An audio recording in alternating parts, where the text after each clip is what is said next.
Boa tarde, pessoal. Essa aqui é a regravação da aula que eu ministrei no Meet um pouquinho mais cedo hoje. Como vocês sabem, eu esqueci de apertar o botão gravar. Não gravei, só as poucas pessoas que estavam me acompanhando conseguiram assistir a aula. E como eu gosto de deixar ela disponível no YouTube sempre, eu vou regravar ela, falar tudo que eu falei lá de novo aqui para vocês. Se tudo der certo, um pouquinho mais rapidamente. Mas como geralmente não dá certo, né? Então é isso, pessoal. Vamos lá.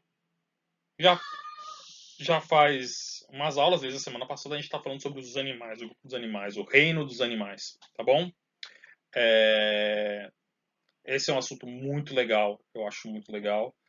E é por isso que eu peço para vocês, se você está assistindo isso, assista lá as outras aulas, assista aos vídeos que eu recomendo, para que você possa ver as imagens, ver um pouquinho sobre esses organismos, né? Não é o ideal esse tipo de estudo, mas é o que nós temos. É um assunto muito legal, mas é um assunto que muitas vezes pode ser muito árido, né? Pô, qual a forma de excreção dos moluscos, né? Pô, como é que os plateomintes se alimentam, né? Um negócio que pode ser muito descritivo, mas que está falando sobre a diversidade dos animais, cara. Os organismos que compartilham a Terra com a gente, que são bichos, eles se mexem na maioria dos casos, respondem a estímulos, tem uma diversidade incrível.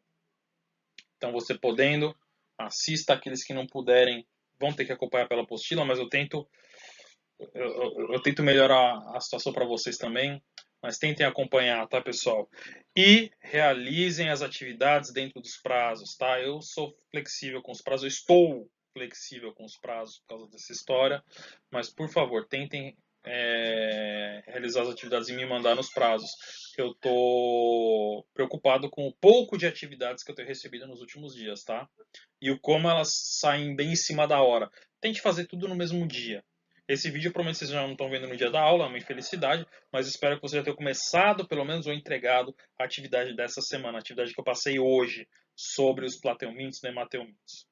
Tá? Então, a gente começou a falar sobre animais, tem uma aula introdutória, eu estou falando dos reinos dos bichos, dos filos, desculpa, dos filos dentro dos reinos animais, os grupos dentro do reino animal, os principais grupos, os 9 que a gente vai ver. Falei já sobre as esponjas, os poríferos, os quinidários, as águas-vivas. Hoje, na aula de hoje, são os vermes, então vermes plateumintes, vermes hemateumintes e os anelídeos, que é minhoca, também é um filo com carinha de verme ali, meio gelecoso, né, meio corpo mole, cilíndrico e gelequento, verme. Fora isso, eles não têm muita coisa em comum, são bem diferentes, e vocês vão ver na aula. E essa aula não é para isso. Essa aula não é para falar de nenhum filo, isso aí vai acontecer nas próximas 2 semanas, mais ou menos, tá? Essa aula é para falar sobre algumas características, algumas que eu já mencionei, outras que eu vou mencionar hoje, e a relação delas com as hipóteses que a gente tem sobre a evolução desses caras, a evolução desses grupos, como eles se diversificaram, quais características surgiram e foram importantes, quais características não são tão importantes assim, ou de repente surgiram mais de uma vez, eu não sei. Vamos ver, tá? Primeira coisa, é o que está bem aqui, o desenvolvimento animal, né? Todos os animais, então, vocês sabem, eles compartilham de um mesmo desenvolvimento. O zigoto, que vocês viram aí, a primeira bolona que aparece, né? Ele é resultado da fecundação e ele passa por clivagens. Vai virando 2 células, 4, 8, por aí vai, até formar uma mórula, uma bolinha de células. Essa mórula passa por uma reestruturação agora, para virar uma blástula, uma bolinha oca.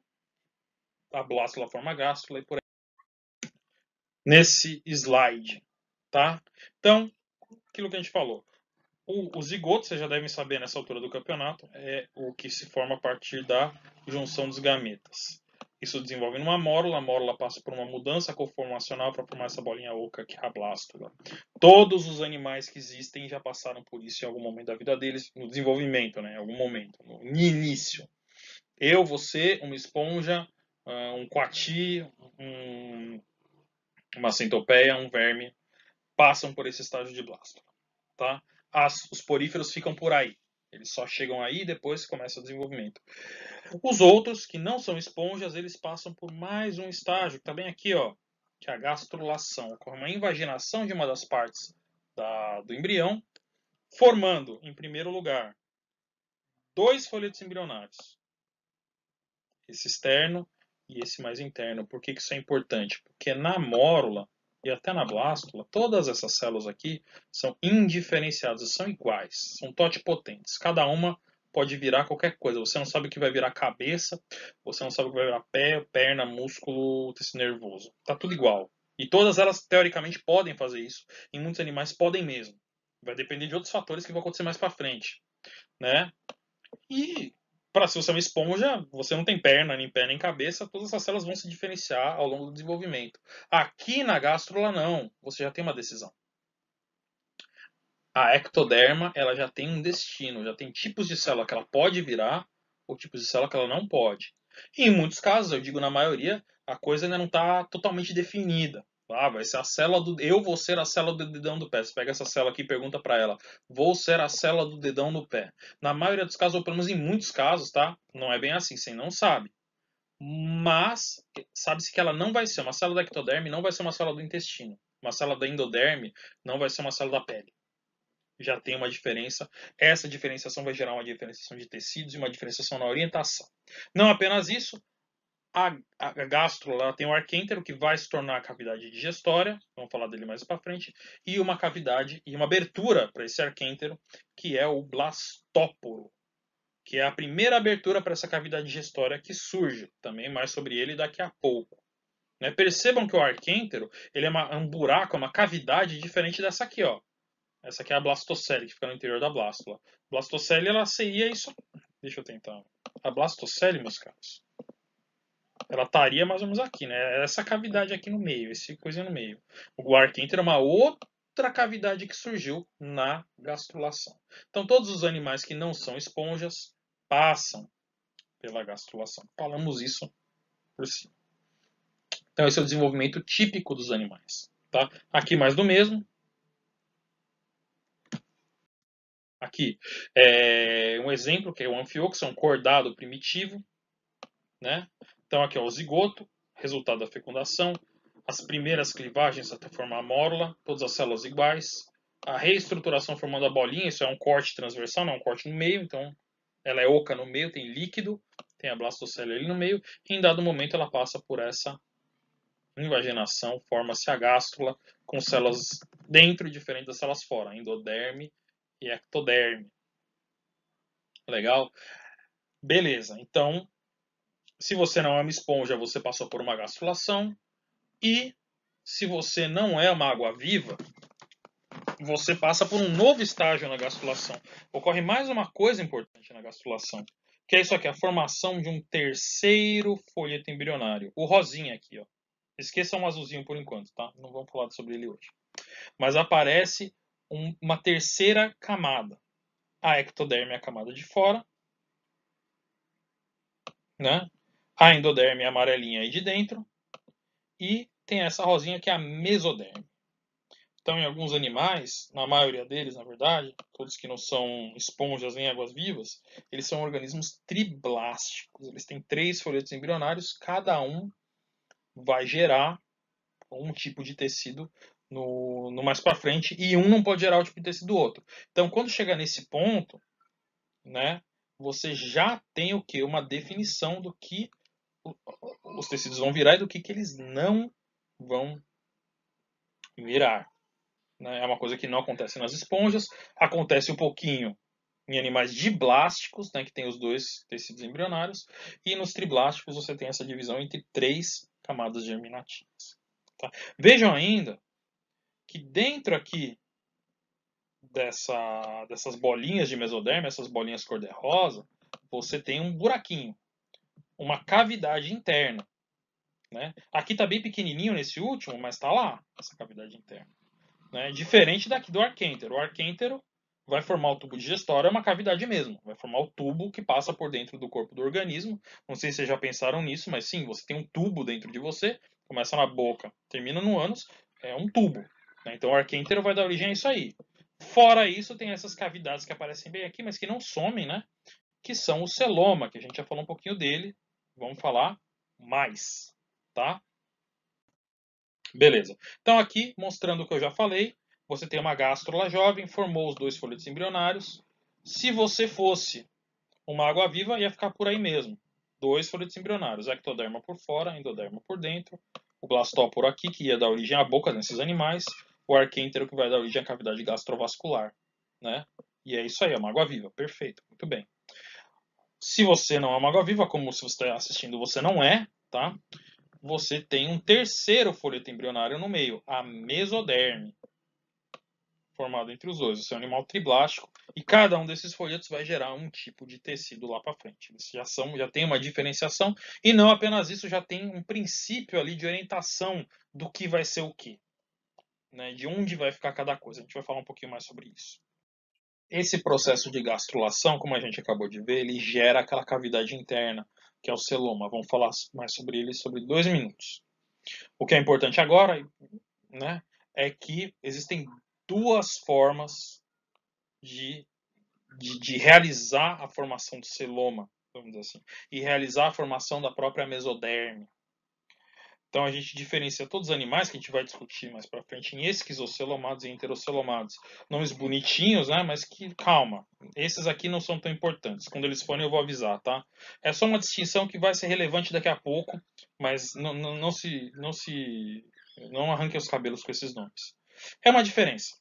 Em alguns animais, como no que a gente acabou de ver, no Fioxon, não sei se vocês perceberam, a mesoderme e o próprio celoma ele se forma a partir dessas orelhinhas que se formam a partir da endoderme. Uma projeção da endoderme que vai aumentando, aumentando, aumentando, até formar a mesoderme, né, o rosinha, e formar a cavidade no meio. Essa cavidade aqui, ó, cheia de líquido, que é o celoma. Esses organismos são enterocelomados. Em outros organismos, você tem células que se desprendem aqui dessa parte, que vão formar mesoderme, e a partir daí a mesoderme e o celoma crescem. São os animais esquizocelomados. Tá? Anelídeos, moluscos e artrópodes, minhocas, polvos e baratas são esquizocelomados. Os celomas se formam desse jeito. Equinodermos, a estrela do mar, e cordados, vertebrados e afins, são enterocelomados. Por que eu estou falando isso para vocês? É porque é muito importante saber se o animal é esquizo ou enterocelomados? Não, porque essa diferença, meus caros, ela se correlaciona com uma série de outras diferenças, eu diria até mais importantes, no desenvolvimento desses caras. Os animais enterocelomados, está em inglês, mas são esses aqui, eles vão ter outras diferenças importantes no desenvolvimento. A principal é o blastóporo, esse buraquinho aqui que abre-se para o arquêntero, lembre, o primeiro buraco que vai abrir para o intestino primitivo. O blastóporo nesses animais, ele vai formar em primeiro lugar o ânus. Então forma, vamos dizer assim, a parte de trás primeiro, falo educadamente. E depois a boca, ela vai abrir secundariamente. Esse blastóporo aqui é o fiofó do bicho. Se o bicho tem esse tipo de formação de celoma. Esses organismos que o fiofó forma primeiro são chamados de deuterostômios. Quem são os deuterostômios? Os vertebrados, tipo eu e você, os cordados e os equinodermos, as estrelas do mar. Eles têm essa forma de desenvolvimento, essa forma de formação de celoma e esse blastóporo que é o primeiro buraquinho que se forma para a cavidade digestiva ali quando você tem a formação, né, da invaginação para a gástrula, esse blastóporo vai formar o ânus primeiro. Se é o outro tipo de formação de celoma, o animal é esquizocelomado, o blastóporo vai formar a boca primeiro e o ânus em segundo lugar.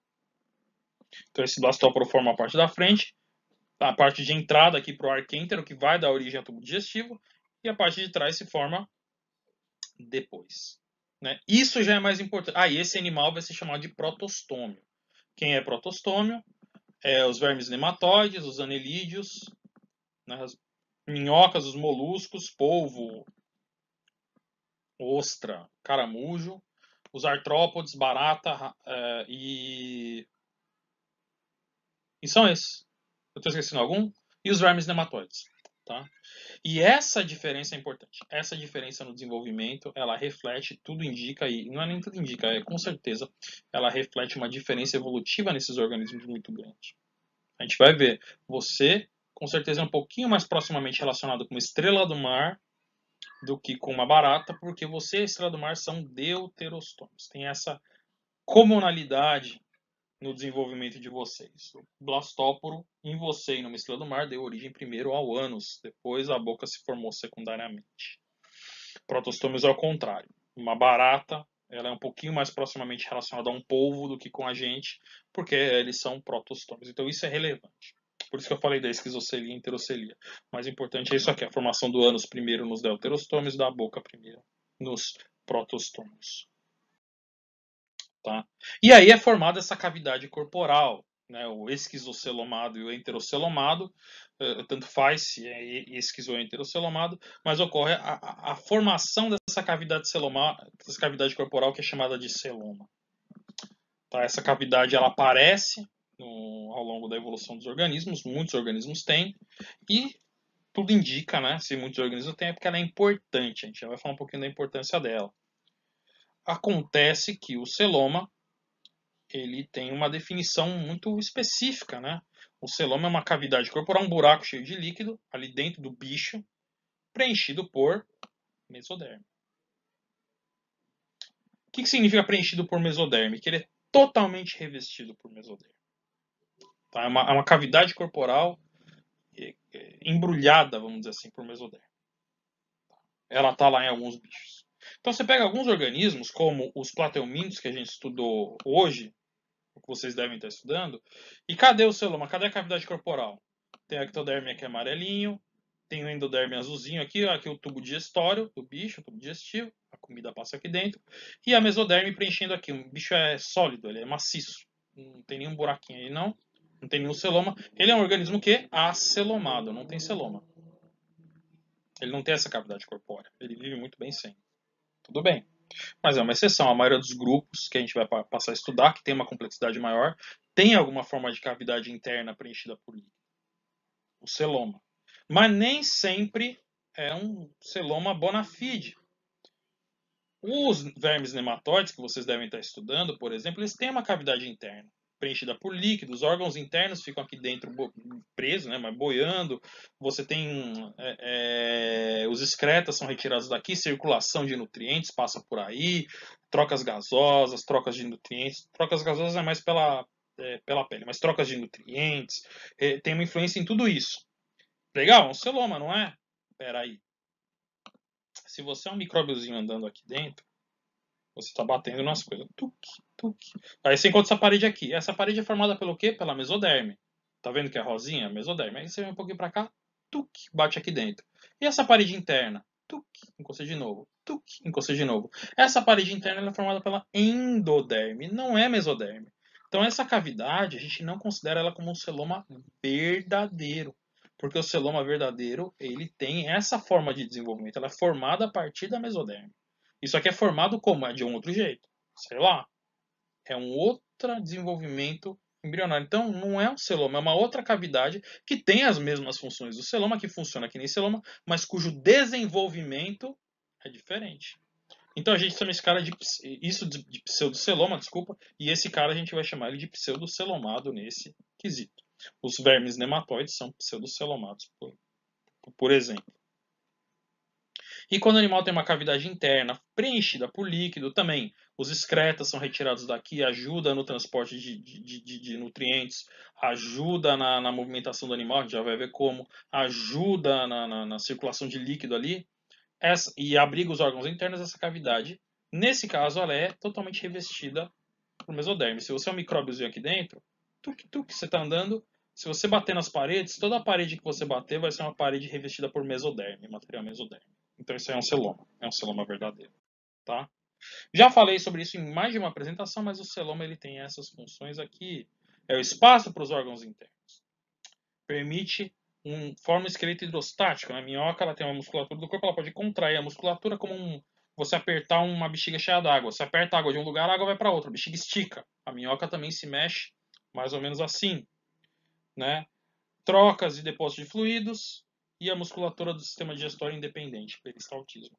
Então, isso aparece várias vezes ao longo dos grupos de animais. Tem poucos animais que nem os plateumintos que são sólidos e muitos animais que têm essa cavidade interna preenchida por líquido, o que faz pensar para a gente que o celoma ele é importante, tá? E que talvez ele seja importante na evolução dos organismos. Vamos ver cenas do próximo capítulo daqui a pouco. tá? Então aí falamos disso já, acelomado do pseudoceloma, celoma, beleza? Beleza, falamos sobre o celoma, o desenvolvimento, como ele se desenvolve. Vamos falar um pouquinho sobre a segmentação. Se você assistiu a aula comprida da minha introdução aos animais, já falei sobre isso, mas eu vou falar de novo. Alguns animais, e a gente já falou sobre isso nos anelídeos, eles são formados por quê? Metâmeros ou segmentos.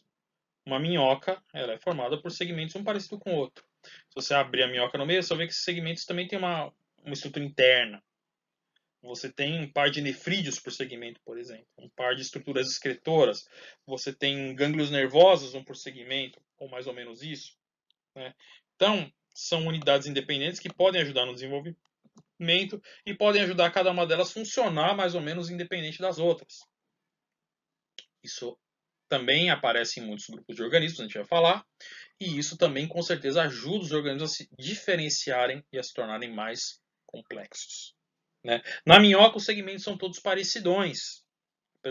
Promove essa independência, cada um tem o seu ganglio nervoso, cada um troca seus próprios excretas, ajuda o organismo, vamos dizer assim, a ser maior. É mais fácil organizar a coisa desse jeito, sendo um trenzinho, vamos dizer assim. E em outros organismos, os segmentos se diferenciam mais, como é o caso dos artrópodes, que a gente vai falar semana que vem, se o bom Deus assim permitir. Nos artrópodes, cada segmento pode ou não ter apêndice. O que é apêndice? Braço, perna, asa, antena, tá? E cada segmento geralmente tem função diferente do outro. Então, segmentos abdominais vão ter as aberturas para o sistema respiratório. Os segmentos do tórax vão ter asa, perna, serve para locomoção. Os segmentos da face vão ter mandíbula, vão ter antenas e outras coisas. Cada segmento se diferencia. Então, eu dei o exemplo aí e dei a sugestão para os poucos alunos que estavam assistindo, pegar um camarão, compra um pouquinho de camarão, cozinha, limpe o camarão. Você vai ver que, primeiro, o corpo do animal claramente é segmentado, tanto na parte de fora, tem aquela casca, você vai limpar, você vai tirar a casca, ou você come assim mesmo, tá? Tô falando, eu falei isso de manhã, mas tem gente, eu mesmo como assim mesmo. É que o pessoal aqui de casa não gosta, né? Mas se você tirar a casca e for limpar o bicho, você vai ver que a musculatura dele, o que você come, a carninha dele também tem segmento ali no meio, né? E antes de você fazer isso, veja a cabeça do bicho e os apêndices. Vocês vão ver, eu acho que vocês nunca repararam isso. O animal é um canivete suíço. Cada segmento tem um par de pernas e elas são bem diferentes em tamanho, em função. Você vai ver que muitas delas são diferentes. Até no abdômen tem apêndices e eles são diferentes. Cada apêndice se especializou para uma função. Os artrópodes e os crustáceos levam isso ao extremo, uma coisa que não acontece nas minhocas, nos anelídeos. Então essa segmentação ela é importante e é por isso que com certeza e é por isso que a gente observa, ela apareceu em vários grupos, né? Ela apareceu também nos vertebrados e nos cordados. A gente também é segmentado, né? Então se você for comprar, já que está comprando camarão, compra e limpa um peixe também. Externamente, talvez você não veja muita segmentação, mas é só abrir o bicho e você vai ver os miômeros, os segmentos musculares claramente ali, né? Você vê, eu estou riscando qualquer coisa, mas você vê as musculaturas um segmento depois do outro. Isso aí é musculatura segmentar. E lógico, a espinha do peixe, a coluna vertebral dele também é segmentada. Cada coluna, cada ossinho é semelhante ao anterior. Isso é reflexo da segmentação do organismo, que ele tem sim, ele é segmentado. Né? Então, esses segmentos ajudam a organizar o animal. Na nossa espécie, é mais difícil ainda você ver a segmentação, mas ela está lá. A gente tem musculatura segmentada no nosso abdômen. Né? E se você é como eu, é como Henry Cavill, né? É fácil ver, com essa barriga de tanquinho, é fácil você ver a musculatura segmentar. Né? Se você tem a barriga ali, não faz tanto exercício, não é como eu, né? Não é tão. Aí é mais difícil mesmo. Mas aí um exemplo, né? Isso aí é musculatura segmentar. São segmentos, são miômeros também. E lógico, a gente também tem coluna vertebral, tem costelas, todas formadas em segmento, uma parecida com a outra em sequência. Então, nós também somos animais metamerizados ou segmentados. Tá? Beleza. Aí, essas são as características que eu queria falar com vocês agora. Aqui eu vou pegar uma apresentação que não é minha, é da Sônia Lopes. Tá? É isso. para ver um pouquinho como isso se relaciona com a filogenia dos organismos. Tá? Foi ela que montou isso, a Sônia Lopes tem os créditos aí no final, é dela. Tá disponível na rede essa apresentação, eu pelo menos peguei de lá. Vou começar a ver essas hipóteses filogenéticas com muito cuidado, porque eu não quero passar o slide e aqui não tem como voltar o slide, por isso eu tive que refazer isso umas 3 vezes. Então, a gente sabe, né, uma certa especulação, mas tem coisas que a gente sabe, que os animais todos vieram de um ancestral que com certeza era algo parecido com um protozoário. Eu já falei isso nas aulas. Né? A gente não sabe bem como era a cara desse cara, tem algumas hipóteses. Né? Mas um organismo unicelular que em dado momento desenvolveu isso aqui, ó, multicelularidade.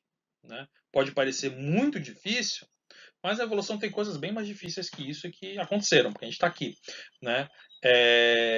A gente vê em alguns grupos de protistas essa transição em vários pontos acontecendo, em particular em alguns grupos de algas. Né? Tem grupos de algas que você tem desde organismos bem unicelulares até organismos que dá para falar que é multicelular e tudo no meio, organismos coloniais altamente independentes, ou organismos que podem ser coloniais ou podem ser de vida livre soltos numa mesma espécie.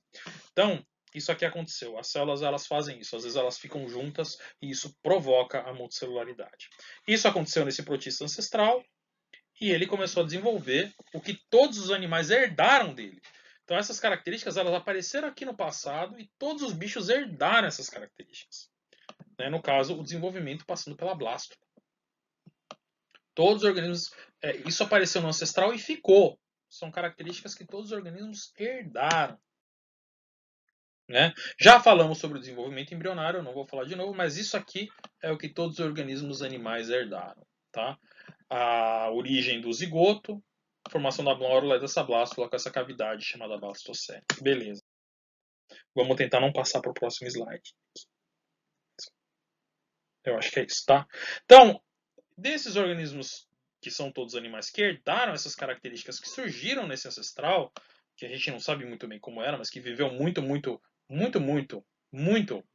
tempo atrás, um grupo ficou meio que só com essas características. Uma linhagem, né, que é a linhagem dos poríferos. Permaneceu com essas características até hoje e não vou dizer que não mudou, porque a gente não sabe. Teve muito tempo, teve muitos milhões de anos para mudar muito. Mas quanto a essas características que diferenciaram, essa linhagem ficou nessa. Passou a ter um corpo filtrador, esse montado de células que se formava a partir de uma blástula, muito bem, obrigado, e nessa ficou. Outro grupo passou a sofrer uma diferenciação. Então aqui você tem uma diferenciação nas linhagens. Cadê? Uma linhagem virou duas. Uma linhagem deu os poríferos, que ficou daquele jeito mesmo, e outra linhagem ganhou em dado momento uma característica nova, que todos os descendentes dessa linhagem acabaram herdando. Que é isso aqui, a gastrulação e a formação de tecidos verdadeiros. Né? Organismos triblásticos surgiram. Diblásticos surgiram. Né? Formou-se esses tecidos verdadeiros a partir dos folhetos embrionários, que apareceram nesse ancestral, que não é ancestral dos poríferos, mas que é ancestral de todo o resto dos animais. Esse cara se desenvolveu e virou os outros grupos. Então, nesses grupos todos aconteceu isso aqui, ó. Formação da gástrula com esses dois folhetos embrionários, ectoderma fora e endoderma dentro. Já falamos sobre isso. Nesses caras, com essa gastrulação,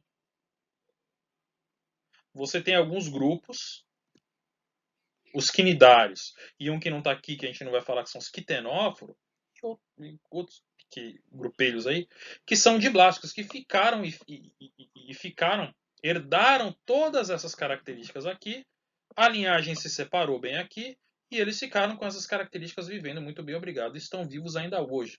As águas vivas, já falamos desses caras semana passada. Só que, de novo, a linhagem se dividiu. Uma parte ficou só com essas características e uma outra parte ganhou ainda uma outra característica, que é o terceiro folheto embrionário. Se tornaram animais triblásticos. Ganhou a mesoderme, né, e ganhou a simetria bilateral. Simetria eu falei nas outras aulas, principalmente na aula de introdução aos animais. Você está com problema sobre a simetria, você vá lá rever, tá bom? Então aqui, simetria. Né? Então, por exemplo, os quinidários têm uma simetria radial, simetria da pizza, dá para você cortar eles em metades iguais, especulares de várias formas diferentes. Né? Eles têm uma face, vamos dizer, oral e aboral, a de cima e a de baixo, assim. Né? O termo correto é oral e aboral. E a maioria dos animais, que são triblásticos, né? Eles vão ter a simetria bilateral. Só tem um jeito de cortar eles em metades especulares, que é esse aqui, passando pelo eixo longitudinal. E aí eles não ter só a parte da frente, de trás, de cima e de baixo. Não. Eles têm o dorso, ventre, frente e trás, esquerda e direita. Só a partir dessa estruturação, dessa simetria. Isso surgiu junto com os triblásticos. Eles têm simetria bilateral. Tá? Então, desses organismos aqui, que tem os 3 folhetos embrionários, né, que vieram para cá, você, mais uma vez, vamos ver se vai aqui. Opa, beleza. Você teve uma diferenciação em 2 grandes grupos, que aconteceu bem aqui. Então você teve esses caras que herdaram todas essas características aqui que a gente já falou, são triblásticos, têm tecidos multicelulares, herdaram dos seus ancestrais, e aí você teve essa divisão nesses 2 grandes grupos. Para cá, vieram chamados deuterostômios. Eles tinham a gastrulação, mas esse desenvolvimento se dava de tal forma que o blastóporo, a cavidade que era formada para o arquêntero, formava primeiramente o ânus. E para cá, os protostômios, que essa mesma cavidade formava primeiramente a boca. E além disso, lógico, eles tinham aquelas formas diferentes de formar o quê? A mesoderme. Formas diferentes de formar o celoma quando o celoma presente. Né? Dentro, então, desses protostômios, os primeiros que surgiram, segundo essa hipótese, eles seriam acelomados. Eles não têm celoma, mas eram maciços como os plateumintos. Surgiu todas essas características aqui, né? E aí desses organismos protostômicos, os primeiros tinham essa organização interna aqui. Eram maciços, não tinham cavidade interna. Né? Musculatura hiparênquima, a epiderme ectodérmica e o interior aqui a cavidade gastrovascular formada pelo tubo digestivo endodérmico. Beleza? É um organismo acelomado. Né? E aí, dentro dos protostômios, né, surgiu primeiramente uma cavidade corporal, uma cavidade, vamos dizer assim, meia boca. Né? Eu teria surgido primeiramente uma cavidade corporal, entre aspas, meia boca. Não era ainda bem o celoma, mas surgiu. Né? E aí você teria os pseudocelomados, como os nematóides. Com esse tipo de organização interna. Ó, tem uma cavidade, imagina, se você é um micróbiozinho andando aqui dentro da cavidade do nemátoda, você alguma hora vai trombar com uma parede que não é formada por mesoderme, uma parede formada por endoderme. É um pseudoceloma. Né? E depois teria, né, o celoma. Aqui e aqui. Perceba, segundo essa hipótese, teria surgido 2 vezes. Uma nos protostômios e uma nos deuterostômios. Ou seja, essa cavidade interna ela deve ter aparecido por uma pressão evolutiva. É vantajoso para esse bicho aí, para esses bichos que nessa época, vai saber como eles eram, em forma de verme, essas minhocas, terem essa cavidade interna preenchida de líquido. Tanto que a seleção natural favoreceu que 2 linhagens diferentes, de formas diferentes, né, os esquizocelomados e os enterocelomados, desenvolvessem essa estrutura chamada celoma. Isso acontece na evolução, tá? Várias estruturas aparecem muito parecidas repetidamente, a gente vai estudar, a gente vê que elas apareceram independentemente. As asas apareceram primeiro nos insetos, depois nas aves e depois nos morcegos, independentemente. A estrutura aerodinâmica muitas vezes é semelhante. Né? São asas, serve para voar. Mas a origem embrionária e o período em que surgiu independentemente. São coisas que a seleção natural favoreceu, porque para esses organismos foi favorável sair voando por aí. E aí aconteceu. O celoma também. Segundo essa hipótese, é favorável para esses bichos terem uma cavidade interna, e isso aconteceu 2 vezes. E aí eles passaram a ter essa organização interna aqui. Cadê? com um celoma verdadeiro, totalmente revestido pela mesoderme. Se você é um micróbiozinho aqui dentro, você todas as paredes que você vai bater são paredes de mesoderme, como ocorre nos anelídeos. Beleza. Celoma, tá aí. Tá aí, meu caro, vamos? Então, vamos lá, vamos ver o que aparece. Beleza, tá bom. Ah, vai ser tudo agora. Beleza. Então, e aí, dentro desses organismos celomados, vamos passar por aqui primeiro dos deuterostômios, que herdaram todas essas características aqui do ancestral no seu caminho. Isso aqui é o caminho evolutivo que eles foram fazendo, ó. As características que eles foram ganhando no meio do caminho. Se você é um deuterostômio como eu, você fez, os seus ancestrais fizeram esse caminho evolutivo aqui. Outros, se você for uma barata, eles fizeram este caminho evolutivo aqui, ó. Cadê aqui? Até chegar aqui, tá? Se você é uma esponja, eles fizeram este caminho evolutivo aqui. Né? Eu já comentei um pouquinho sobre isso. Mas se você é um deuterostômio, fizeram esse caminho evolutivo, e aí você teve em algum momento a separação dessas duas linhagens. Os equinoderma, que como a gente vai ver tem uma simetria radial secundária, a simetria deles também é de pizza, esquisito, mas é. Vamos falar sobre isso. E os cordados que adquiriram a notocorda, também vamos falar disso no futuro, relaxa. E a segmentação, a metameria. Né? E a gente está aqui. Do outro lado, dos protostômios, né, dos protostômios esquizocelomados, você também teve o surgimento independente da segmentação da metameria. Também é um negócio que deve ser importante, porque surgiu duas vezes, nos cordados e nesses grupos aqui que a gente já vai falar, na segmentação. Também deve ser vantajoso. E aí você teria dos esquizocelomados o primeiro grupo que se diversificou, que ainda não é segmentado, seriam os moluscos, caramujo, polvo. E os grupos segmentados que acabaram se diversificando. Os anelídeos, que vocês já viram hoje, as minhocas, e os artrópodes, caranguejo, gafanhoto, barata, todos esses são aranha, todos eles são artrópodes e são segmentados. Tá? E é isso aí, essa é a história. Essa é a história que a Sônia Lopes conta sobre a evolução desses caras e como essas características que a gente viu, elas vão aparecendo ao longo da evolução. Né? Como eu acabei de falar, isso aí é a história evolutiva dos grupos. São características que vão aparecendo e vão sendo herdadas. Cada organismo, ao longo da história evolutiva, foi fazendo lá o seu caminho. Os poríferos, os quinidários, foram passando por essas áreas. Isso é como se fosse uma árvore genealógica, uma árvore filogenética que chama. Que mostra a filogenia, e nesse caso está mostrando as características que foram aparecendo nas diferentes linhagens. Então, ó, isso aqui é uma linhagem dos deuterostômios. São os caras que partilham essas características aqui.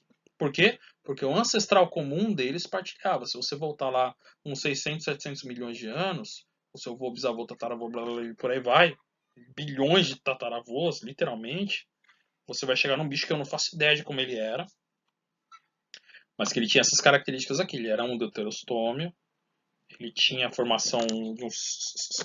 O que está escrito aqui? Celoma, é isso? É isso. Tinha a formação de um celoma. E esse cara teria sido o ancestral comum de todos os cordados e todos os equinodermados, de todos os deuterostômios. Tá? Mesma coisa se você for pegar um gafanhoto e for as bilhões de gerações do gafanhoto, segundo essa hipótese, você chegaria no momento em que você tem um ancestral comum do gafanhoto e da minhoca. Provavelmente um verme um pouquinho... não sei se nem na mesma época, pode ter sido até antes. Isso aqui não tem uma relação de... Ih, eu compliquei. Esquece. Né? Há muito tempo atrás eu teria esse ancestral dos gafanhotos com os anéis, segundo essa hipótese. Tá bom? Então, segundo a Sônia Lopes, e o mérito não é da Sônia Lopes, não. É uma coisa que, segundo essa hipótese, que não é da Sônia Lopes, ela só está explicando pra gente aqui, é assim que os organismos evoluíram. Legal? Beleza? E é assim que essas características do celoma, da segmentação, da simetria foram evoluindo ao longo da evolução animal. Ah, uma coisa importante. Falei. Isso não quer dizer, pessoal, que os poríferos são menos evoluídos que o resto. Tá errado falar isso, eles são menos complexos, certeza. A gente pode até falar que são menos derivados, que acumularam menos mudanças, pode ser, né? Mas todos esses organismos vivos, eles têm o mesmo tempo de evolução. Eles todos vieram desse ancestral aqui, estão aos milhões, a centenas de milhões de anos, se diversificando, se adaptando. E o fato que eles estão vivos, pessoal, eles estão, mostra que eles conseguiram, tanto quanto a gente, né? Então eles não são menos evoluídos, eles são bem evoluídos porque eles fazem. Um porífero filtra água muito bem. Não sei se vocês chegaram a ver o vídeo que eu passei da atividade, que eu mostrei, né? Eu falei na aula e mostrei o vídeo, eu achei o vídeo. O cara põe lá o corante, é uma questão de segundos. O corante é puxado pelo porífero e, quer dizer, eu duvido você filtrar água com a boca melhor do que o porífero. Ele faz isso melhor que a gente. É adaptado, né? Enfim, por aí vai. Os plateumintos têm uma regeneração extrema, né? Cortar ele ao meio, ele se regenera. Com a gente isso não acontece, tá, pessoal? Não acontece. Então não dá para falar que eles são menos evoluídos. Eles são, às vezes, menos complexos, são diferentes, são menos derivados e por aí vai. Tudo bem? Então essa é uma hipótese da filogenia desses caras. Né? Dessas pessoas, as pessoas ilustraram, não é elas que fizeram essa hipótese, não. Então, pessoal, é isso aí. Cadê? Não vai aparecer outro? Mas esperem, tem mais, pessoal. Não acabou ainda. Tem mais. Essa hipótese que a gente viu com certo detalhe é porque ela é a mais didática que tem, é porque ela ainda aparece nos livros didáticos, mas ela não é a única. E hoje em dia ela não é nem a mais aceita. Tem outras hipóteses. Como assim tem outras? O professor mentiu pra gente? Você ficou mentindo pra gente 40 minutos? Não. Eu falei, é uma hipótese, é uma ideia. Essas hipóteses vêm da onde, pessoal? Elas não vêm do nada, elas não vêm do gosto pessoal das pessoas. Essas hipóteses, elas vêm de evidências. O que eu fiz aqui, meus queridos, foi mostrar as evidências para essa hipótese aí, né?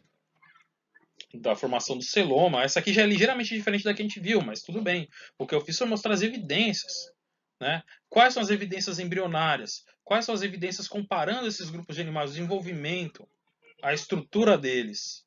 São essas que apontam para isso aí. Por muito tempo, isso foi tido como a nossa hipótese mais aceita, porque tinha mais evidências. De umas décadas para cá, o que aconteceu? A gente passou a ter mais evidências, em particular, comparação de evidências moleculares, DNA, comparar o DNA desses caras tudo, né? Que é muito diferente, mas não é tão diferente assim, viu? Tem muita coisa em comum no DNA. Todos eles têm genes homeóticos, por exemplo. Até as esponjas. Cara, se pá, até as esponjas. Eu não vou. Talvez as esponjas tenham genes homeóticos, tá? Eu vejo e respondo para vocês. Mas todos eles têm conjuntos de genes em comum, com o gene pro colágeno. Isso todos têm. Né? Então dá para você comparar o quão diferente é, o quão parecido é. De um jeito que não é muito diferente de exame de paternidade, também é pelo DNA. Quão diferente é, quão parecido é. As partes do DNA que se estuda é diferente, mas é por aí. Então, novas evidências, né, novas informações podem mudar isso aqui, como de fato aconteceu. Isso ainda aparece em livro didático, né? Ainda é uma hipótese válida, pode ser aceita, mas novas evidências fazem com que os biólogos ultimamente favoreçam essa outra hipótese aqui, baseada eminentemente em características o quê? Genéticas. Quando você compara o DNA desses caras, você encontra algumas diferenças importantes. Algumas coisas estão iguais, outras coisas são diferentes. Eu vou mostrar isso aqui com mais detalhes.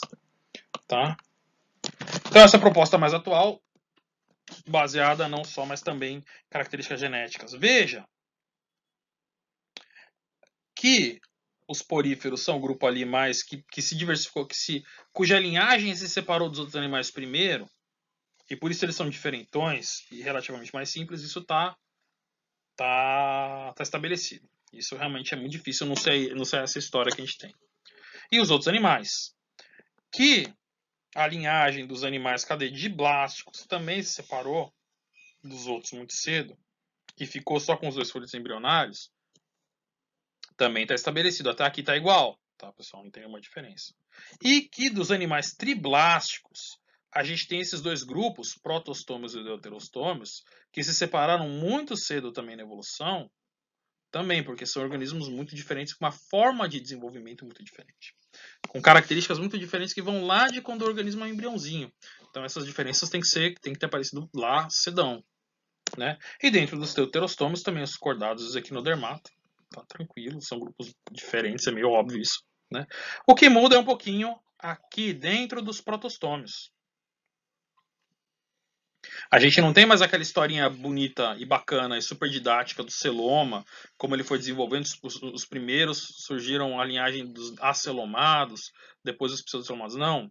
Você tem esses dois grandes grupos com esses nomes muito bonitos, né? Se você quiser colocar o nome no seu cachorrinho, né? Equidizozoa e Lophotrochozoa. Se não fosse a minha esposa, seria o nome dos meus filhos, né? Mas não é. Esses grupos foram determinados principalmente por características genéticas. Então, o grupo dos Lophotrochozoa, ele engloba, veja só, os plateumintos, que são acelomatos, os moluscos e os anelídeos. Né? Então, os anelídeos não estão mais perto dos artrópodes. Então, veja, a segmentação nas minhocas e nos artrópodes surgiu independentemente, segundo essa hipótese. Eles são mais próximos dos moluscos. De novo, baseado em características do DNA. Não só isso, a maioria desses caras, muitas espécies dentro desses grupos têm um tipo de larva, chamada larva trocófora. É uma coisa que eles têm em comum. Então, isso é uma característica que os biólogos até recentemente achavam que não era muito importante, mas quando eles viram novas evidências genéticas, novas informações, eles falaram, rapaz, não é que a larva trocófora é uma característica importante? Por isso o nome simpático, bonito de Lophotrochozoa. E um outro grupo chamado Equidizozoa, que tem os nematódios e os artrópodes. Por quê? O que junta esses caras? Características genéticas, mas também que eles fazem um processo chamado equidise, muda. Desculpa que às vezes eu tô assim, né? Mas é porque eu tô olhando o gráfico, tá um pouco pequeno aqui na minha tela, tá? A muda, a equidise. Eles dois passam por isso. Eles têm, no caso dos nemátodos, uma cutícula, no caso dos artrópodes, um exoesqueleto mesmo, que para crescer eles têm que trocar uma carapaça externa que não cresce com eles, que eles têm que ficar trocando. Então eles passam por isso aí, por isso esse nome equidizozoa, que eles fazem equidise. Novas evidências, tem uma nova hipótese filogenética, capaz de, em pouco tempo, surgir uma outra, capaz de mais evidências mudar isso. Vamos ver. A gente tenta refinar e a gente vai chegando, né? Numa visão cada vez mais clara da evolução desses organismos. Talvez nunca definitiva, mas cada vez mais clara. Algumas coisas se estabeleceram muito bem, outras, será que é assim, será que não é? Ainda há muita discussão. A hipótese que a gente viu, passou a boa parte dessa aula vendo, é uma que aparece ainda nos livros didáticos, mas essa aqui é mais atual. Os biólogos favorecem cada vez mais isso daqui. A princípio com um certo pé atrás, vamos dizer assim, mas hoje não tão pé atrás assim, tá bom? É isso, pessoal. Acho que é isso, tá? Eu tenho medo de avançar aqui o slide, porque eu não sei se tem outro. Então é isso, foi isso que foi falado, tá, pessoal? Essas características básicas e essas duas hipóteses sobre a evolução dos animais. Né? Vejam, algumas coisas são muito importantes. Deuterostômios e protostômios, com certeza esses grupos são bem diferentes e divergiram lá num passado muito remoto.